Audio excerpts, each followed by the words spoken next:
કેમ છો? કલ્પના હોમ કિચનમાં આપનું સ્વાગત છે. આજે હું તમારી સાથે શેર કરીશ ખાંડવીની રેસીપી. ખાંડવીની રેસીપી એકદમ સરળ અને આસાન રીતથી બનાવી છે અને ફટાફટ બની જાય એ રીતથી બનાવી છે. તો આવી જ રીતે અવનવી ગુજરાતી રેસીપી જોવા માટે મારી ચેનલને સબસ્ક્રાઈબ કરી લેજો. હજુ સુધી સબસ્ક્રાઈબ ના કર્યું હોય તો સબસ્ક્રાઈબ કરવાનું ભૂલતા નહીં. અને હવે આપણે બનાવીએ ખાંડવીની રેસીપી. તો સૌ પ્રથમ મેં ચણાનો લોટ લીધેલો છે 200 ગ્રામ. તે આપણે આ બાઉલમાં કાઢી લઈશું. અને લોટ છે તે આપણે ચાળીને લેવાનો છે. મેં ચાળીને લીધેલો છે. હવે આપણે મીઠું ઉમેરીશું સ્વાદ અનુસાર.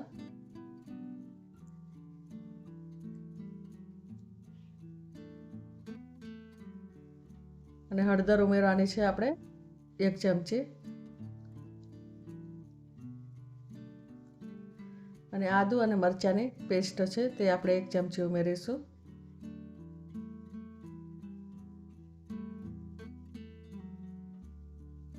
હવે આપણે છાશ 2 કપ ઉમેરવાના છે. જેટલો આપણે ચણાનો લોટ છે તેનાથી ડબલ છાશ ઉમેરવાની છે અંદર.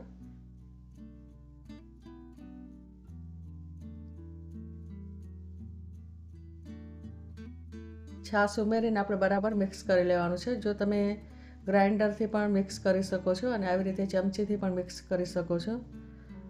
પણ આને એવી રીતે આપણે બરાબર મિક્સ કરવાનું છે કે આને ચણાના લોટની કોઈ પણ ગાંઠો અંદર રહેવી ના જોઈએ. એ રીતે આપણે મિક્સ કરવાનું છે.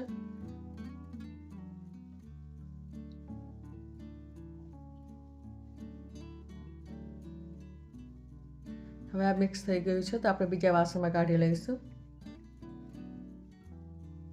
હવે આપણે કુકરમાં એક સ્ટેન્ડ મૂકીશું અને આના અંદર આપણે આ બાફા મૂકીશું અંદર.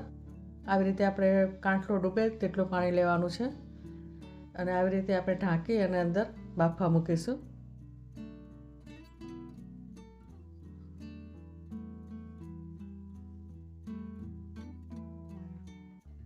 અને આપણે 3 સીટી કરવાની છે.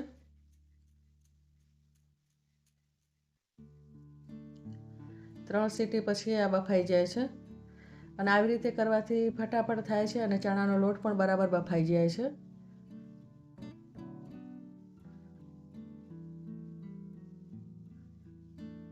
અને હવે આપણે બરાબર મિક્સ કરી લઈશું.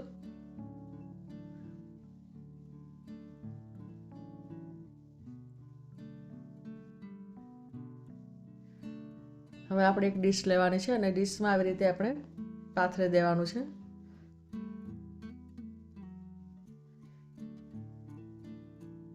અને આપણે આવી તાવેતાની મદદથી એકદમ પાતળું પાથરવાનું છે.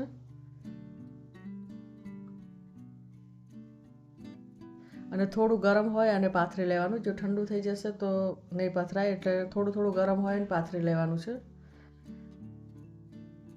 હવે આપણે ડીશમાં આ બાજુ પણ આપણે લગાવી લઈશું ચણાનો લોટ.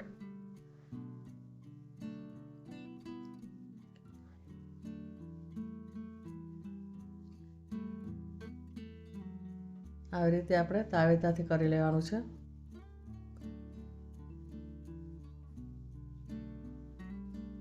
હવે થોડું ઠંડુ થાય એટલે આપણે ચપ્પાથી કટિંગ કરી લઈશું.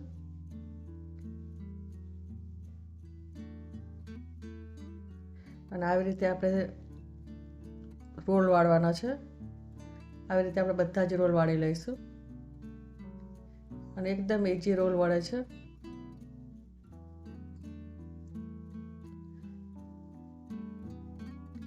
એક વખત કિનાર નીકળી જાય પછી તરત જ રોલ વળી જાય છે.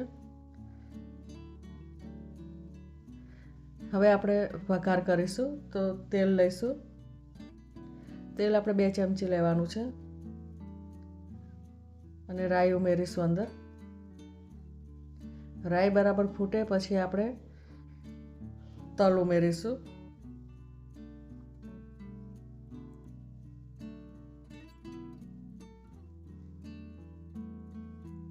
મીઠી લીમડીના પાન ઉમેરીશું. અને લીલા મરચાં કટિંગ કરીને ઉમેરવાના છે.